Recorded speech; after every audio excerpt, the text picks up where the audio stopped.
Haleluya, puji Tuhan. Kesempatan ini kembali kami menjumpai sahabat gembala untuk sama-sama kita belajar dari kebenaran firman Allah dalam program serial pendalaman Alkitab Firman-Nya Hidupku. Dan hari ini kita masuk pada milenium ke-6, khusus bicara tentang pekerjaan Roh Kudus dalam pemulihan gereja. Dan di milenium ke-6 ini kita akan sama-sama melihat karya Roh Kudus dalam pribadi orang-orang tertentu yang mempengaruhi perkembangan iman suatu kelompok. Baik, kita akan memulai di dalam doa. Mari kita berdoa. Bersyukur untuk selalu anugerah Tuhan bagi kami, untuk kesempatan-kesempatan di mana kami boleh belajar, memahami pribadi-Mu melalui kebenaran-Mu. Karena itu berkatilah kami saat ini, sehingga kebenaran-Mu, firman-Mu yang akan kami terima di dalam pembelajaran ini kami dapat mengerti, kami dapat pahami, mengubah, membaharui kehidupan kami khusus dalam iman kami, sehingga kami semakin taat dan setia kepada Tuhan. Bekerjalah atas kami semua, juga bagi hamba-hamba-Mu yang akan mengajar saat ini. Terima kasih Tuhan, kami memulai pendalaman Alkitab kami di dalam nama Tuhan Yesus Kristus. Haleluya, amin. Amen. Sahabat gembala, kalau kemudian kita perhatikan dalam pemetaan zaman dan kita berada di milenium ke-6 ini, kita khusus melihat pekerjaan Roh Kudus. Dan di periode ini, kalau kemudian sahabat gembala memperhatikan, maka kita akan melihat karya Roh Kudus ini membawa pemulihan dan pembaharuan di berbagai gerakan yang terjadi, di mana gerakan-gerakan ini mengintegrasikan antara iman dan pengetahuan yang dilakukan oleh tokoh-tokoh tertentu untuk membawa dirinya ataupun orang-orang lain memahami siapa manusia atau dirinya sendiri dan juga memahami tentang Allah. Nah, khusus dalam kesempatan ini bersama kami, saya Pendeta Agustini dan pemateri kita, Pak Gem, Pendeta Haniel van de Krok. Selamat malam, Pak Gem. Malam. Iya, kita akan membahas materi ini sehingga sahabat gembala kembali dibuka wawasannya untuk lebih memahami perkembangan iman dalam sejarah, khususnya di milenium ke-6.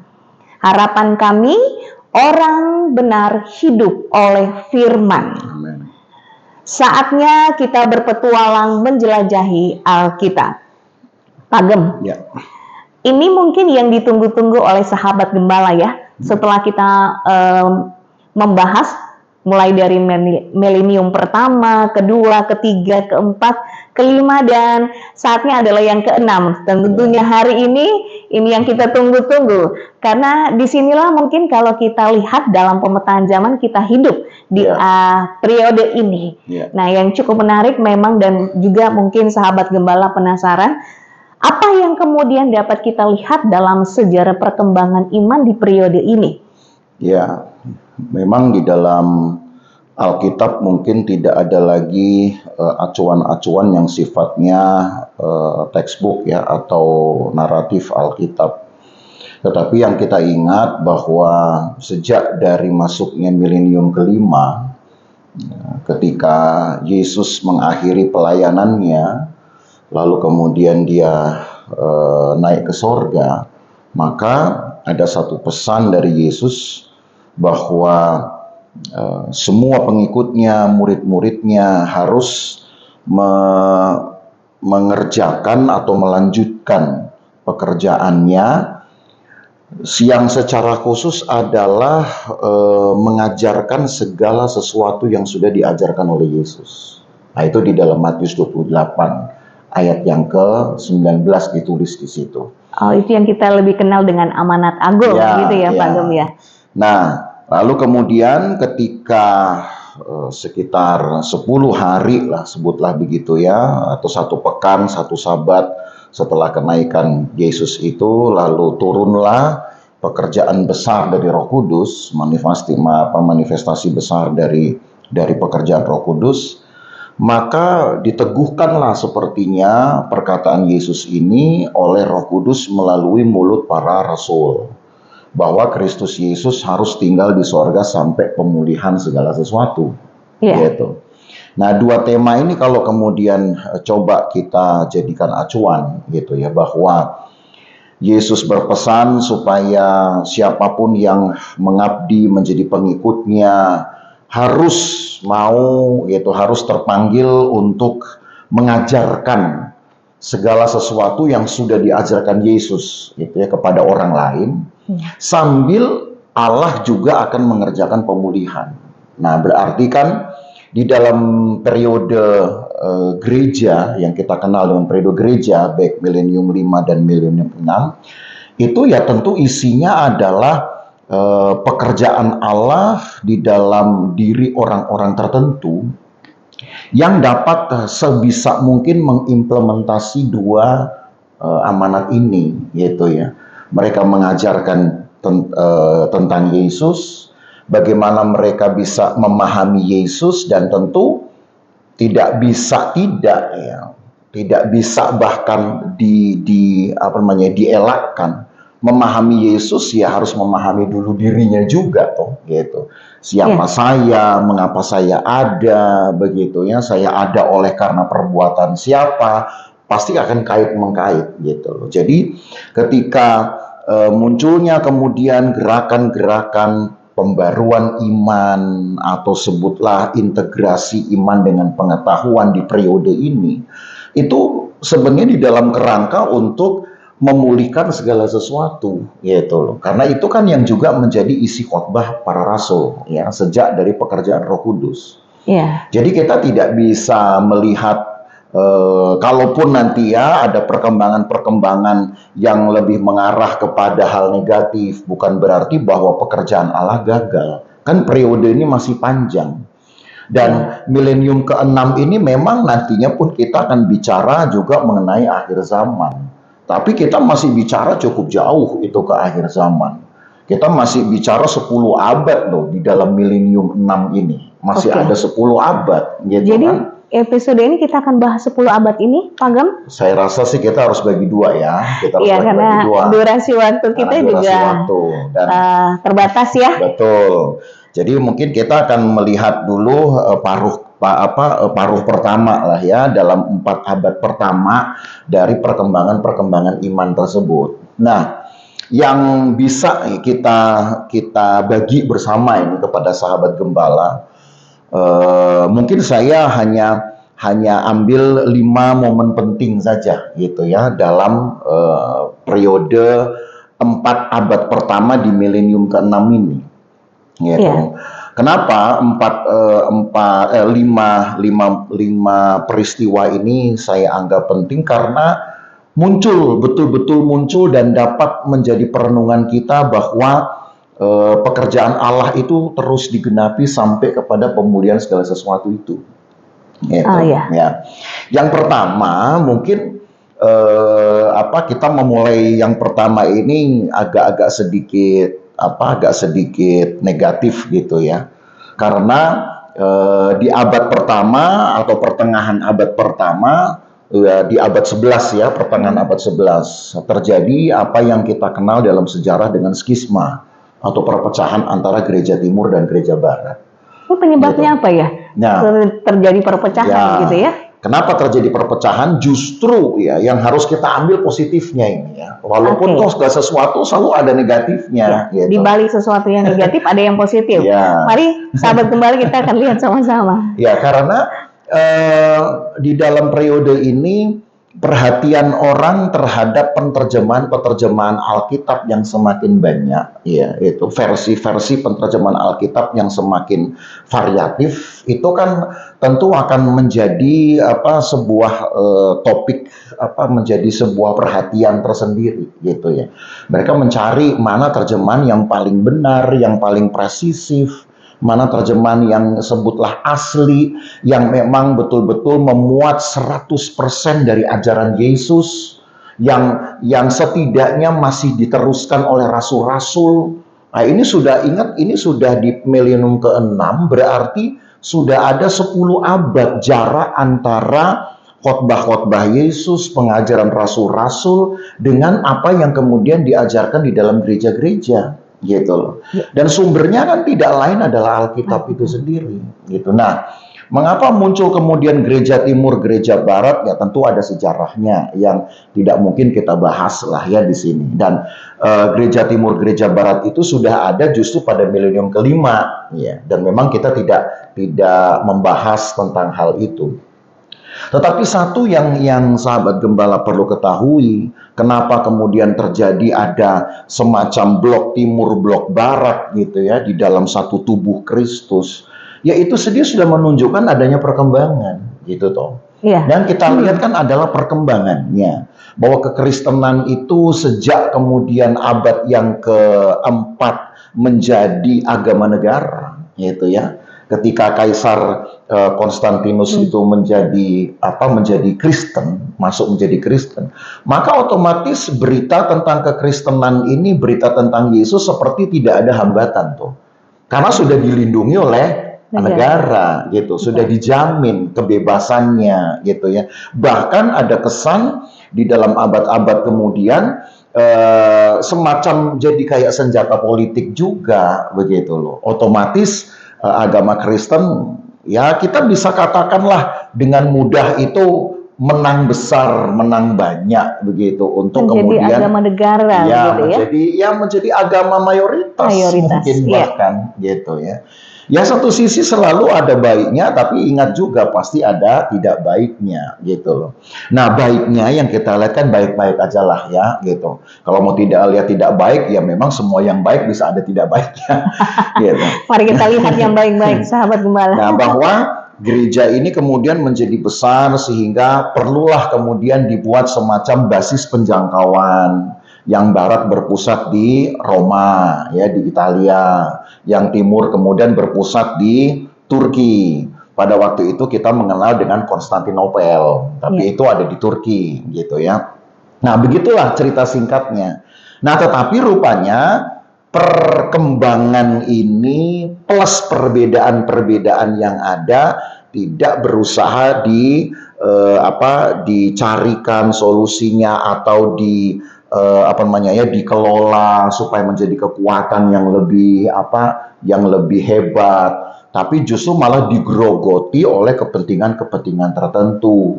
Yang satu merasa benar, yang satu merasa saleh, kan begitu. Padahal yang diributkan adalah Alkitab yang sama. Nah, gitu loh. Jadi sebenarnya ini persoalan dasarnya itu hanyalah ngurusin Alkitab gitu. Kan bagus loh sebenarnya. Kalau kita melihat Alkitab, belajar Alkitab dari versi yang banyak, kita tidak perlu melihat bahwa perbedaan versi itu yang kemudian pasti juga akan diikuti dengan perbedaan redaksional, perbedaan bahasa, dan bisa juga perbedaan pengertian pada akhirnya nanti. Tapi kan bukan berarti kita selalu mencari kesalahan-kesalahan dan kelemahan-kelemahan. Kita kan selalu berusaha untuk mencari mengapa ini terjadi begitu ya, perbedaan itu untuk apa gitu kan. Dan bukankah di masa sekarang orang justru seringkali mengangkat isu perbedaan itu justru sebagai sebuah kekuatan, kan begitu.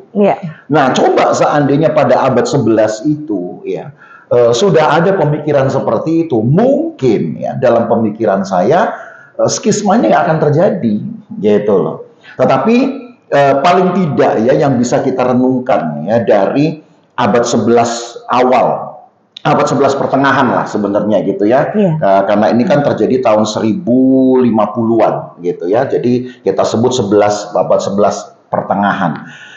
Skisma itu terjadi pada akhirnya memberikan perenungan kepada kita bahwa ada geliat, ada usaha orang untuk mencari mana yang paling benar dari ajaran-ajaran tentang Yesus. Walaupun di situ ada ditunggangi oleh kepentingan tertentu. Tapi prinsip yang saya lihat ya di dalam sejarah yang saya baca, ada banyak referensi yang saya saya baca. Kalau saya sebutkan ya tentu sudah makan waktu sendiri ya. Paling tidak buku-buku sejarah pemikiran Kristen gitu ya. Nah, itu semua sama isinya. Mereka menyetujui satu pandangan bahwa pada masa itu di abad 11 itu sedang terjadi geliat orang untuk belajar tentang Yesus yang paling benar yang mana. Karena kebenaran ini sudah 10 abad yang lalu toh, sejak dari Yesus datang, sejak Yesus mengajar, rasul-rasul kemudian juga meneruskan ajaran Yesus kan sudah 10 abad gitu. Karena ini abad 11 kan, berarti sudah 10 abad yang lalu. Nah, mencari sebuah kebenaran yang presisif setelah 1 milenium, setelah 10 abad itu tentu hal yang sulit. Betul. Gitu ya.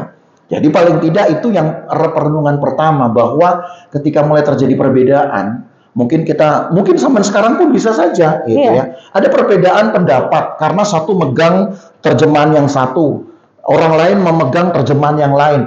Ingatlah bahwa terjemahan-terjemahan itu kan produk manusia juga toh. Gitu. Jadi bukan untuk dikonfrontir sebenarnya, tapi coba untuk dicari semacam pertaliannya begitu ya. Hubungannya begitu ya. Hubungannya. Sehingga saling melengkapi. Betul. Bukan gitu melihat perbedaannya. Bukan melihat kepada konfrontasinya gitu ya. Karena kalau pekerjaan Allah kan tidak akan mungkin akan konfrontir. Yang mengkonfrontirkan manusia. Nah, itu yang pertama ya yang bisa kita lihat. Nah, momen kedua adalah masih di abad 11 juga, tidak jauh dari skisma gereja barat dan gereja timur itu. Adalah munculnya satu tokoh yang saya sebut rohaniawan, ya. Tokoh gereja yang juga bisa disebut sebagai bapak gereja walaupun dia hidup bukan pada periode bapak-bapak gereja.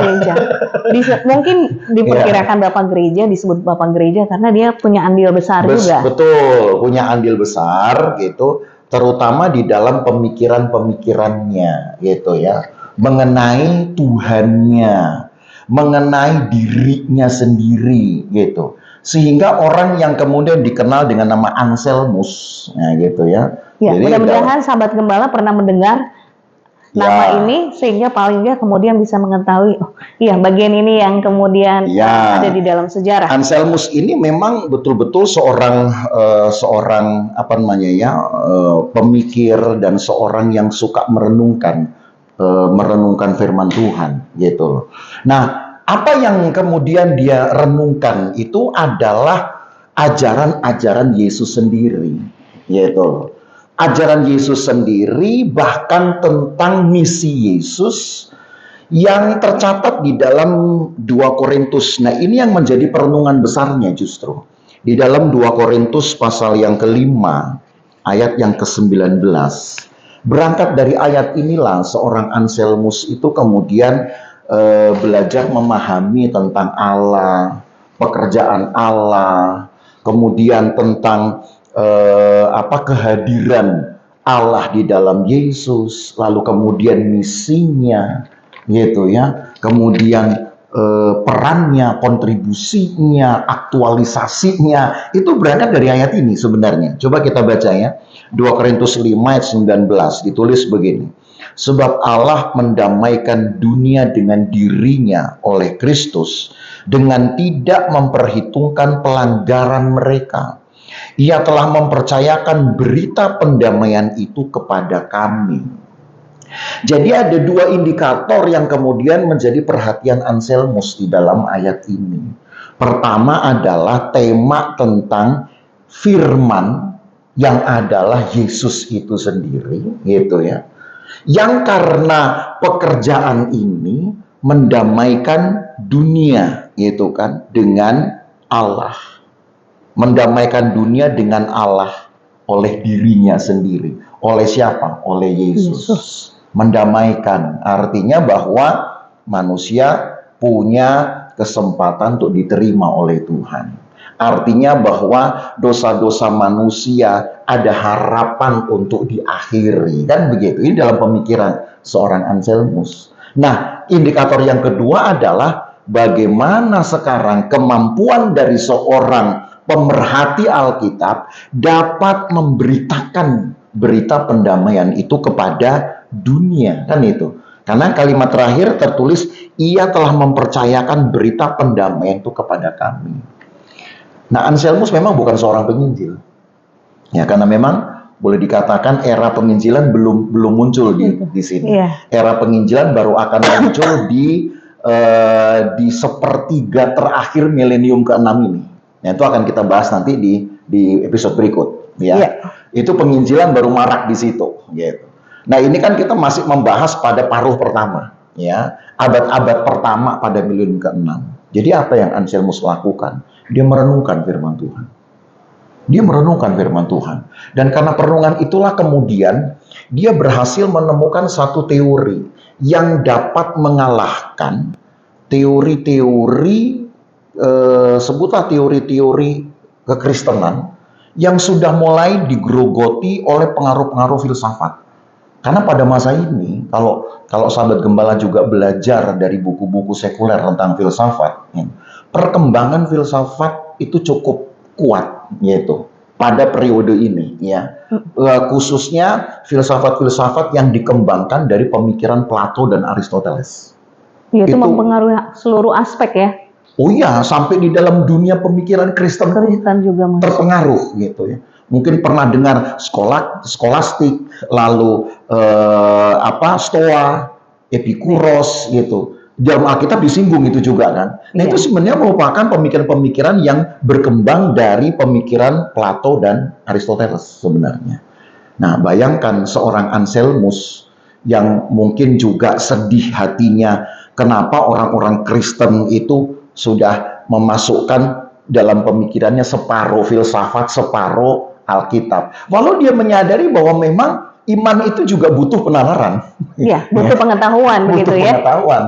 Tetapi satu hal yang kemudian di dalam sejarah sangat dikenal kemudian ya, di dalam sejarah ketika dia menulis sebuah literatur yang dikenang dengan Proslegium. Ya, itu nama bukunya gitu ya, Proslegium. Lalu dalam Proslegium itu dia uraikan satu teori tentang bahwa harus ada yang namanya sempurna, itu harus ada. Sebab yang sempurna inilah yang akan memproduksi gagasan. Manusia itu nggak akan bisa mikir kalau nggak ada yang sempurna. Nah gitu. Dari situ bertolaknya. Jadi yang sempurna siapa? Ya Allah. Allah, gitu. iya.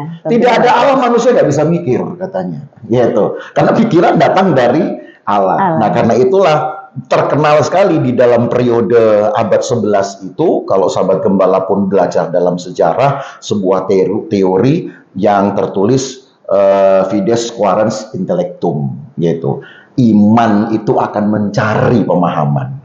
Jadi bukan otak yang nyari pemahaman ternyata. Ya, ini zaman sekarang kita harus belajar kembali kepada prinsip abad 11 loh ternyata.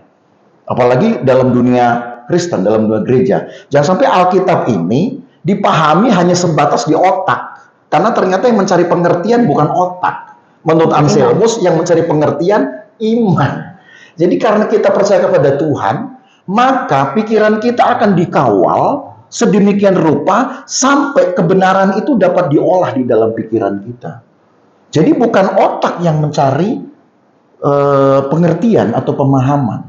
Walaupun kita mungkin sekarang menganggap hal itu ya merupakan wajar dan automatically kan tidak ada lain yang bisa membawa kita pada pemahaman otak kita. Tapi tidak seorang Anselmus. Anselmus memulai dengan presuposisi bahwa otak nggak akan bekerja kalau tidak ada yang sempurna. Artinya gitu. Kalau tidak ada Allah, tidak akan ada pemikiran, tidak akan ada buah pemikiran, karena Allah yang menaruh pemikiran. Mungkin ya kalau ditelusuri, Anselmus juga menaruh perhatian pada kata-kata hikmat, sebagaimana yang boleh dikatakan menjadi tendensi Paulus di dalam tulisan 1 Korintus dan 2 Korintus. Memang kalau dilihat dalam sejarahnya Anselmus ini pemerhati kitab Korintus. Ya. Pemerhati kitab Korintus. Jadi maka semua tulisan atau teorinya dilandasi pada kitab Korintus ya. Gitu. Nah, itu sebabnya tapi paling tidak kita sudah mendapati prinsip lain lagi di sini gitu ya. Kalau tadi yang pertama pada skisma gereja timur dan barat kan adalah prinsip dari mencari kebenaran lewat Alkitab. Oke, itu maksudnya lewat terjemahan-terjemahan Alkitab. Tapi sekarang dengan prinsip Anselmus, kita seperti makin diteguhkan atau dibawa kepada perkembangan yang lain bahwa Alkitab apapun sebenarnya nggak masalah. apakah kita percaya? Itu aja, gitu toh. Karena pada dasarnya imanlah yang kemudian Iman yang akan menemukan membawa itu. kita kepada pengertian, dan pengertian ini kemudian kepada pengenalan toh. Oh, ternyata Allah itu begini. Ternyata saya ada itu untuk begini, dan paling tidak itu yang diwariskan oleh seorang Anselmus, Anselmus, ya. gitu ya. Itu pada periode, masih pada periode abad 11. Lalu yang ketiga masih di periode abad 11 juga. Nah, ini sekarang kita bicara agak negatif lagi, gitu ya. Jadi negatif positif. Kenapa saya sengaja pilihkan ini? Lagi sekali motivasinya, tujuannya adalah supaya sahabat gembala juga tahu gitu bahwa namanya perkembangan di dalam peran-peran manusia, gitu ya. Manusia yang berdosa. Ada memang keinginan untuk mencari yang benar, tapi seringkali tanpa kita sadari atau disadari, kita yang ingin cari kebenaran kadang-kadang merasa tahu benar dulu dibanding orang lain. Sok benar gitu ya, sok merasa benar. Nah, ini yang seringkali kan buat saya jadi kebablasan gitu. Nah, sekiranya dengan data-data ini kita belajar membuat perenungan itu. Nah, yang ketiga yang menjadi sebuah momen yang juga cukup cukup memprihatinkan sebenarnya ya. Tapi ini dalam usaha untuk membuktikanlah pekerjaan Allah itu terus berkembang. Nah, itu ada seorang tokoh lain lagi gitu ya dari gereja Barat ini gitu ya. Paus Urbanus namanya, yaitu di dalam sejarah. Yang mungkin motif awalnya itu baik, gitu. Ingin mempersatukan gereja Barat dan Timur. Karena dia ada skisma atau tadi. Iya. Nah, perpecahan ya. Ya, dia ingin menyatukan gitu. Tetapi mungkin saja ya, tanpa bermaksud untuk menyudutkan satu orang, yaitu tadi saya katakan kalau kita cuma mau nyari kelemahan, ya semua pasti ada kelemahannya. Tetapi motif awal dari seorang Paus Urbanus ini adalah menyatukan gereja-gereja itu supaya ya kekristenan tidak kehilangan muka, tidak hanya menjadi satu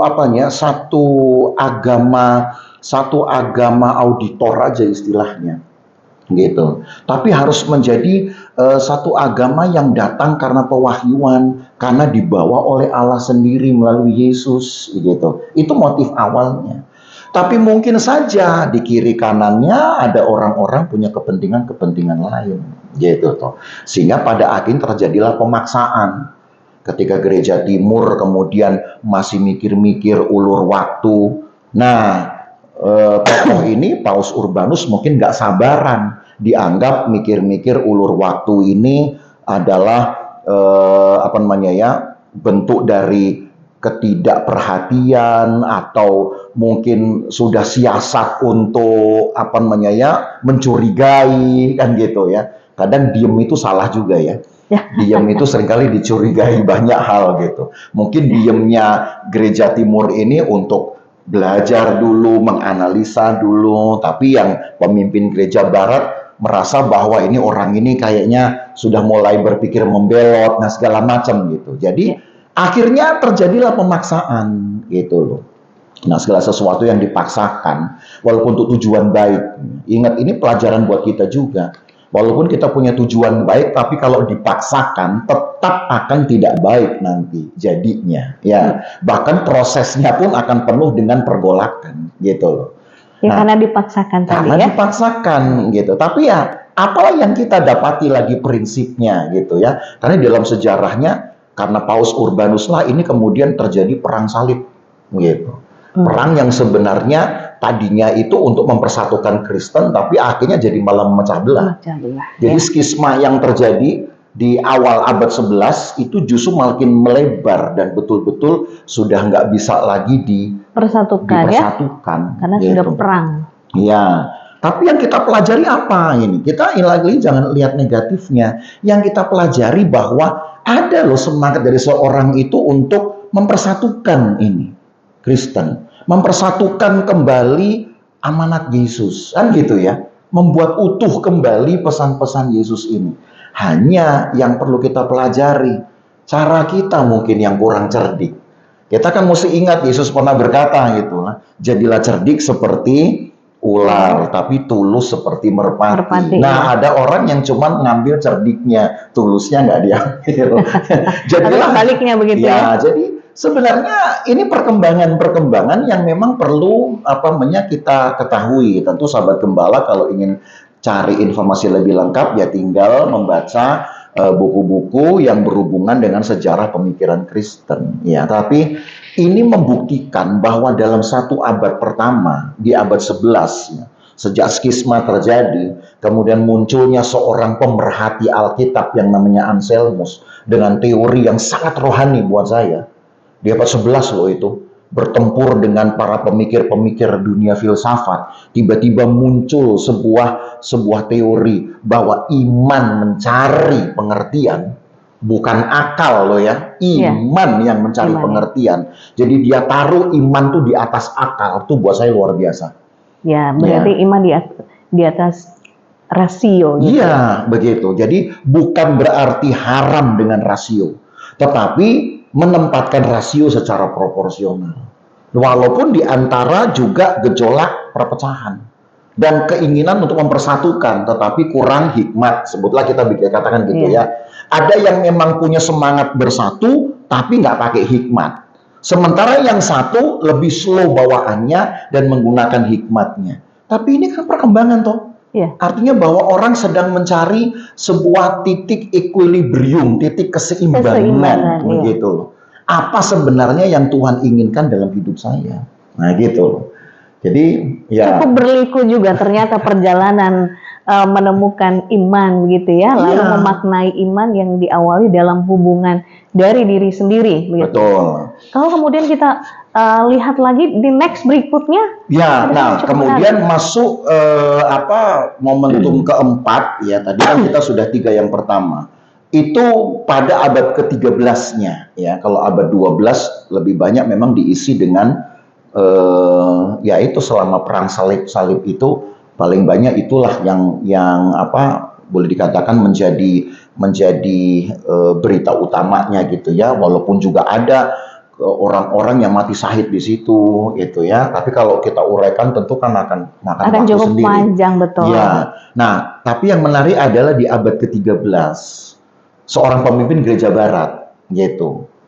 Penerus dari paus sebelumnya yang Paus Urbanus ini ya. Namanya Paulus Innocentius ya.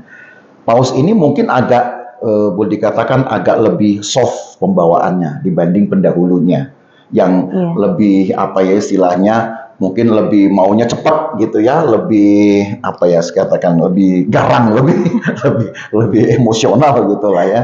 Nah, Paus Innocentius ini sebenarnya jauh lebih lebih politis lah sifatnya, sehingga pada abad 13 ini kalau kemudian sahabat gembala pun pernah tahu dan bisa juga nanti sambil mengembangkan pemahaman dengan mencari tahu, muncul sebuah teori yang sebagai bentuk dari perkembangan ajaran Paulus tentang perjamuan gitu. Oke, kita mau lihat nih hubungannya dengan iman dari perjamuan gini. Cukup menarik memang karena ada objek-objek yang kemudian menjadi kalau bisa ditarik dari situ yang punya makna. Sama seperti Anselmus bertolak dari 1 Korintus dari 2 Korintus pasal 5 tadi gitu ya. Pasal yang ayat yang ke-19 bahwa kematian Yesus kan mendamaikan dunia. Maka Paus Innocentius ini justru lebih coba mendalami bagaimana sih mekanismenya Yesus mendamaikan dunia itu. Berarti pemikiran lebih jauh lagi ke dalamnya, lebih spesifik dari semua. Ini kan menunjukkan bahwa Allah mengizinkan kepada orang-orang tertentu tadi ya, seperti yang di awal kita bilang. Ada Anselmus di abad 11, sekarang ada Innocentius di abad yang ke-13. Orang-orang yang Allah izinkan untuk mikirin gitu loh tentang misi Yesus, tentang kehendak Allah di dalam diri Yesus, bahkan di dalam pengorbanan Yesus gitu. Sehingga ketika kemudian Paus Innocentius ini melihat catatan di dalam 1 Korintus pasal yang kita lihat lagi. Dan ini paling banyak kan dijadikan acuan dari gereja-gereja sekarang, termasuk gereja kita ya, gereja Pantekosta, sebagai ayat ayat redaksi untuk perjamuan Tuhan. Perjamuan Tuhan ya, Gitu, perjamuan kudus yang kemudian ayat kita bisa sakralnya kenal gitu ini, ya. Yaitu di dalam 1 Korintus pasal 11. Mulai ayat yang ke-23 sampai ayat yang ke-26. Saya baca ya. 1 Korintus pasal 11 ayat 23 sampai ayat 26. Sebab apa yang telah kuteruskan kepadamu telah aku terima dari Tuhan, yaitu bahwa Tuhan Yesus pada malam waktu ia diserahkan mengambil roti. Dan sesudah itu ia mengucap syukur atasnya. Ia memecah-mecahkannya dan berkata, inilah tubuhku yang diserahkan bagi kamu, perbuatlah ini menjadi peringatan akan aku. Demikian juga ia mengambil cawan sesudah makan lalu berkata, cawan ini adalah perjanjian baru yang dimeteraikan oleh darahku. Perbuatlah ini setiap kali kamu meminumnya menjadi peringatan akan aku, sebab setiap kali kamu makan roti ini dan minum cawan ini, kamu memberitakan kematian Tuhan sampai ia datang. Jadi sama seperti Anselmus 2 abad sebelumnya, yang juga berpikir tentang kematian Yesus gitu ya, dan dan efeknya, sebutlah gitu ya, dan kontribusinya dan perannya. Maka Innocentius juga sama ya. Hanya dia lebih memperhatikan pada mekanismenya yang sejak dari zaman Yesus sudah dibiasakan dengan perjamuan toh. Itu makanya kita mengenal dengan perjamuan Tuhan.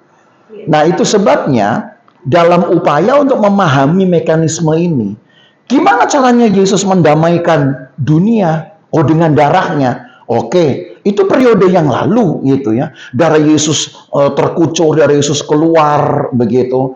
Lalu kemudian karena prosesi itulah siapa yang percaya kemudian dapat didamaikan. Tapi itu terjadi sudah 11 abad yang lalu gitu, 13 abad yang lalu, atau di zaman dari Innocentius kan sudah 13 abad yang lalu. Maka Innocentius mungkin mikir, kalau gitu harus ada cara lain gitu kan. Apa yang Yesus lakukan tetap berlanjut gitu, tetap mempunyai pengaruh yang sama kuatnya. Maka dia lihat tulisan Paulus ini.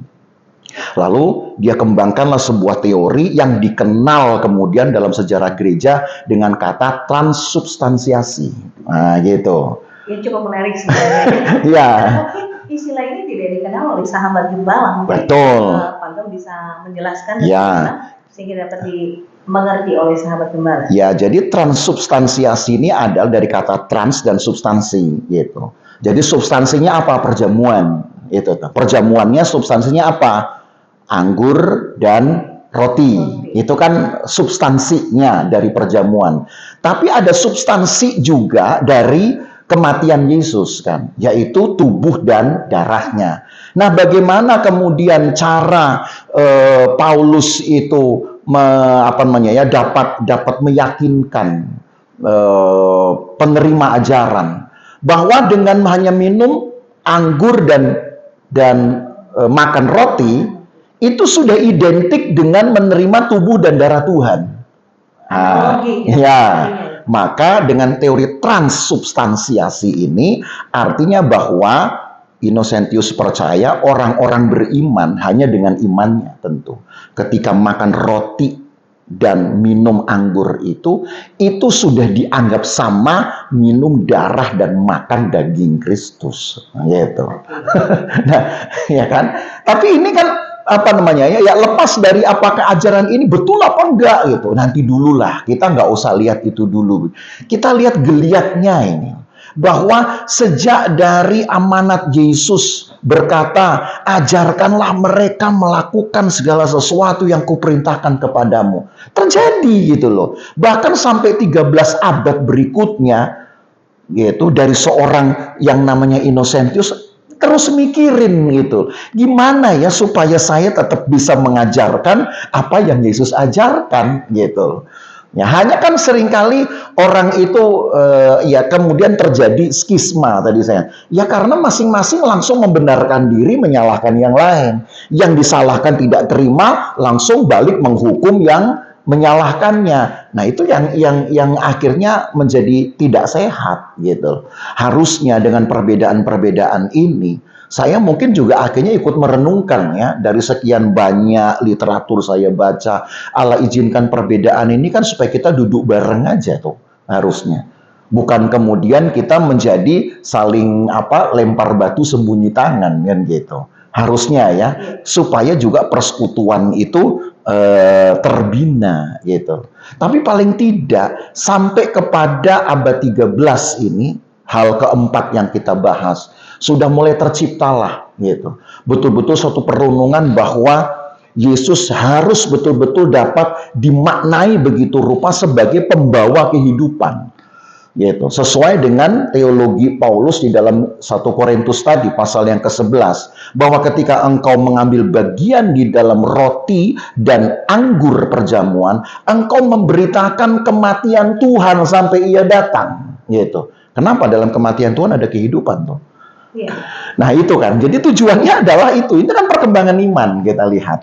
Ya. Nah gitu. Lebih menganalogikan supaya orang lebih memahami. Dan ketika melaksanakan perjamuan. Iya, nah bagi kita perjamuan itu mungkin ya saya tidak bermaksud untuk membuat sebuah perbandingan.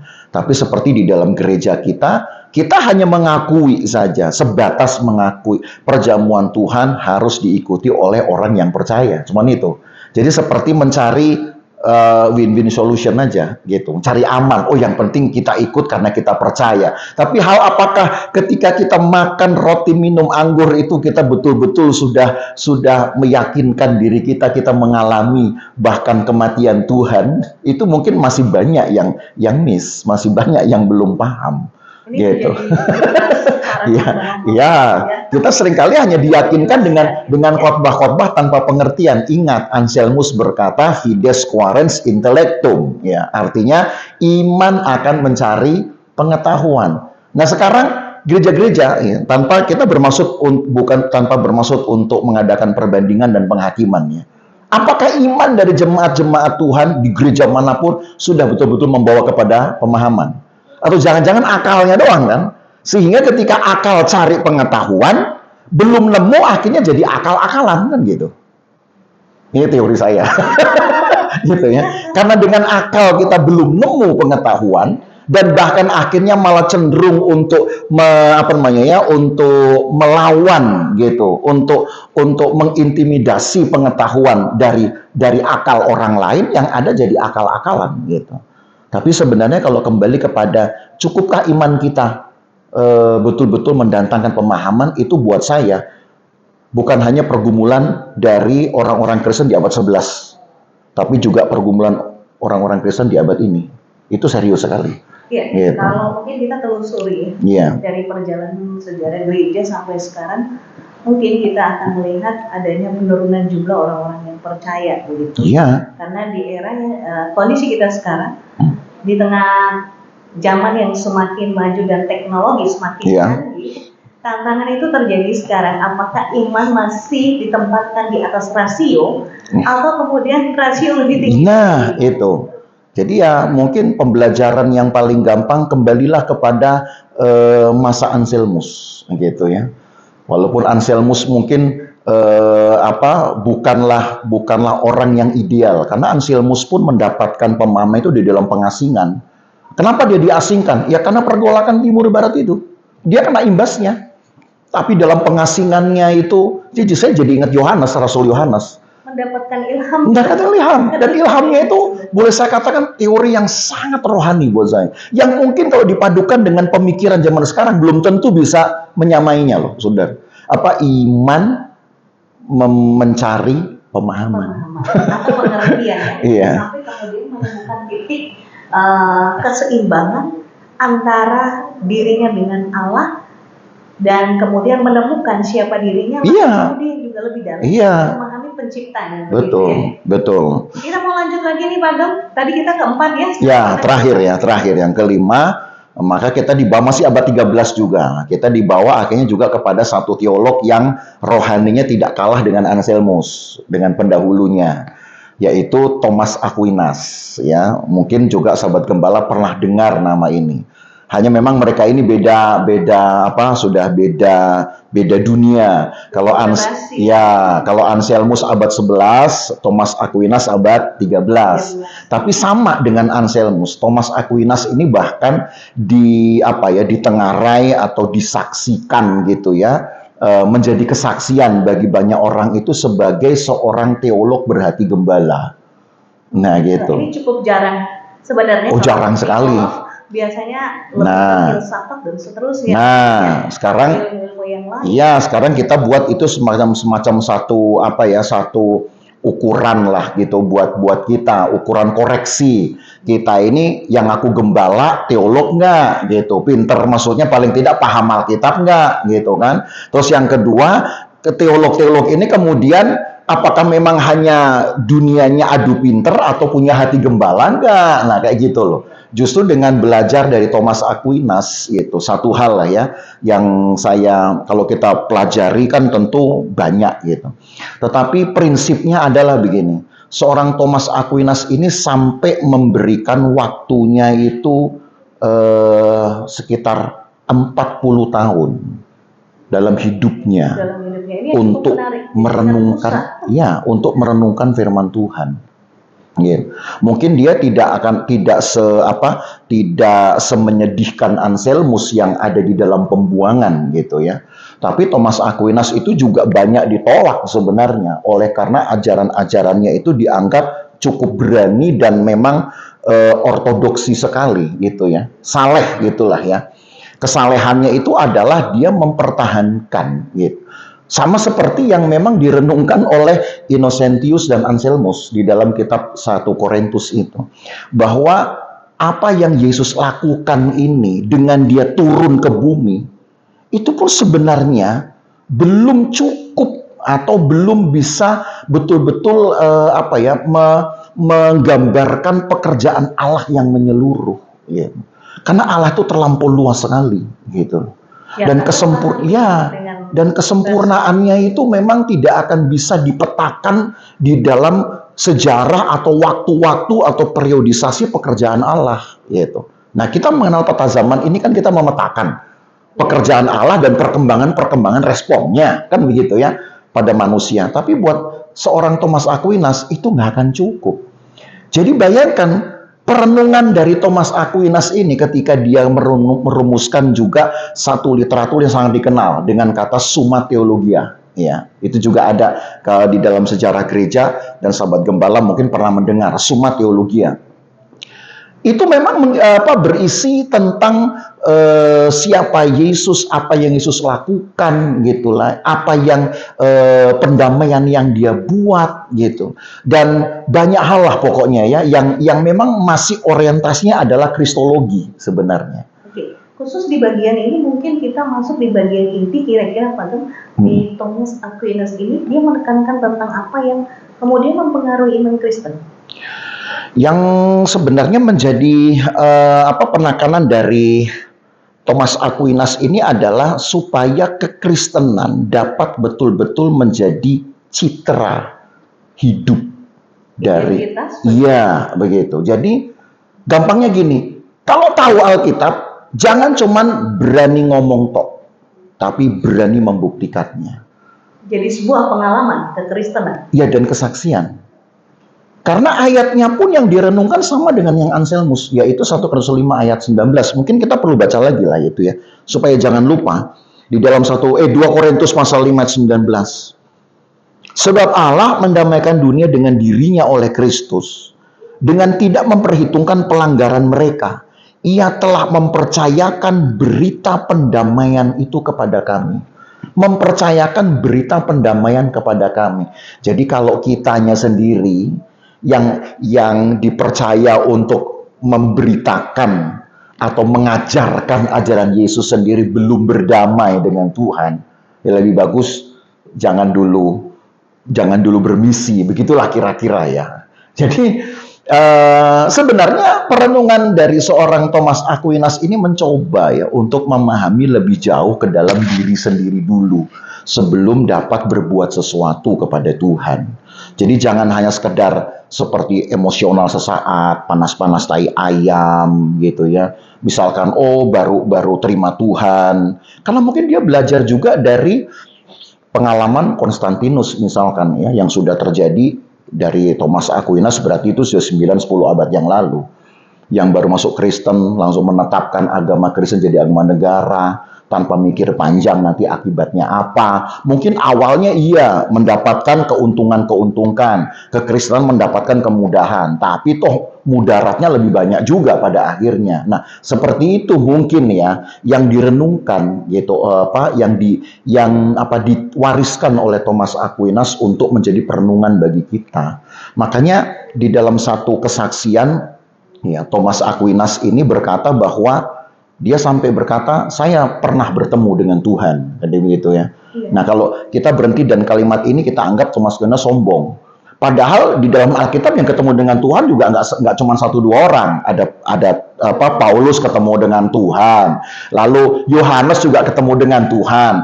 Lalu kenapa kalau ada seorang Thomas Aquinas bilang begitu dianggap sesat gitu ya? Karena nggak masuk di dalam Alkitab. Kan sahabat gembala perlu sadari, tadi sudah kita katakan, milenium 5 dan 6 memang acuan Alkitabnya tidak ada gitu. Tetapi tidak berhenti di situ. Thomas Aquinas bilang begini, ketika saya bertemu dengan Tuhan dan dalam perjumpaan itu baru saya menyadari bahwa apa yang dibukakan kepada kita gitu, termasuk kepada saya tentunya tentang pengilhaman Tuhan, itu sebenarnya belum apa-apanya. Jadi buat dia teologi itu nggak pernah selesai. Iman tuh tetap harus bergumul gitu loh. Nggak pernah ada, oh iya, nggak ada nanti saya adalah orang yang tahu paling benar 100%. Thomas Aquinas bilang itu ngibul kalau udah begitu. Nah, jadi apa yang kita dapati sekarang dari sini? Ternyata di dalam perkembangan iman sampai pada paruh pertama milenium ke-6 ini, ada orang-orang yang dengan salehnya menyadari bahwa pergumulan iman tuh nggak akan pernah selesai. Seumur hidup sampai nanti dia ketemu dengan Tuhannya ketika dia mati. Jadi nggak ada orang yang berkata bahwa oh saya di puncak dari tangga ukuran iman paling tinggi. Nggak ada. Nggak ada iman saya lebih unggul dari orang lain. Buat Thomas Aquinas itu ngibul justru. Yang ada semakin dia dekat dengan Tuhan, dia menyadari bahwa apa yang dia dapat itu belum apa-apa. Lo bayangin loh, ini seorang yang bukan tokoh dalam Alkitab gitu ya, karena memang milenium 56 kan tidak lagi ada basis Alkitab. Tetapi saya percaya kalau tokoh-tokoh ini Tuhan izinkan ada di dalam sejarah, ada di dalam sebuah komunitas, berarti tokoh-tokoh ini punya pengaruh besar untuk membuat iman berkembang, sehingga sejarah iman pun akan menjadi dinamis. Dinamis untuk kemudian menjadi pembelajaran bagi kita di akhir zaman ini ya. Iya. Sebagai orang Kristen dalam perkembangan iman kita juga mengikuti Tuhan. Betul. Ya, Pak. Iya. Ya. Dari tokoh-tokoh yang kemudian memberikan pembelajaran lalu juga melalui pengalaman ini dari abad ke-11 sampai kemudian 13 ini. Hal apa yang kemudian kita bisa tarik menjadi sebuah kesimpulan ya menjadi pembelajaran sahabat gembala pada episode kali ini. Ya, jadi kalau kita ambil dari 3 tokoh ya, ada Anselmus, ada Innocentius, dan ada Thomas Aquinas. Yang kita dapati adalah jangan bosan-bosan untuk merenungkan Alkitab. Gitu. Sebab kebenaran itu bukan kita dapatkan ketika tidak ada yang mengalahkan isi otak kita lagi. Bukan itu. Gitu. Kebenaran itu adalah apakah kita sudah betul-betul merasa layak begitu untuk meneruskan ajaran Tuhan kepada orang lain. Nah, kalau kita sendiri merasa bahwa masih ada yang ternyata harus kita penuhi dulu, maka lebih baik lakukan dulu firman Tuhan baru mengajar orang lain, kan begitu.